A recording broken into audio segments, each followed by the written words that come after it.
Uttar Pradesh assembly इंतखाब की तैयारियों में जुटे हैं रामदास अठावले। बीजेपी से कर रहे हैं 8 से 10 सीटों का मुतालबा। रिपब्लिकन पार्टी जल्द ही उत्तर प्रदेश में करेगी बड़ा इजलास। मरकजी वजीर दाखिला अमित शाह से भी मिले थे रामदास अठावले। तो यूपी असेंबली इंतखाब की तैयारियों में रामदास अठावले भी जुट गए हैं। बीजेपी से कर रहे हैं 8 से 10 सीटों की मांग। रिपब्लिकन पार्टी बहुत जल्द उत्तर प्रदेश में बड़ा इजलास भी करने वाली है।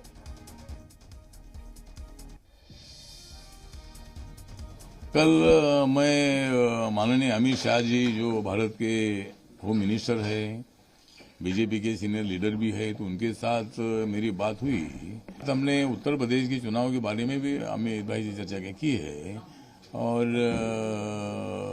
बहुजन समाज पार्टी का वोटर खिसक रहा है, उनको कोई अल्टरनेटिव चाहिए और रिपब्लिकन पार्टी उनका अल्टरनेटिव बन सकती है। तो अगर आरपीआई को बीजेपी साथ में रखती है तो बीजेपी का अच्छा फायदा होगा।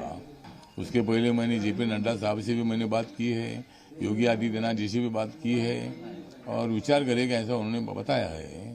तो देखते हैं क्या होता है, तो अपन विचार करेगा ऐसा अमित भाई ने हमको कल बताया है। सर, कितनी सीट के लिए आप डिमांड? सीटों पर चर्चा करके कम ज्यादा सीटें हो सकती है, लेकिन एक 8-10 सीटें मिलनी चाहिए, इसी तरह की सूचना हमारी है और उसके लिए हमारा प्रयास जारी है।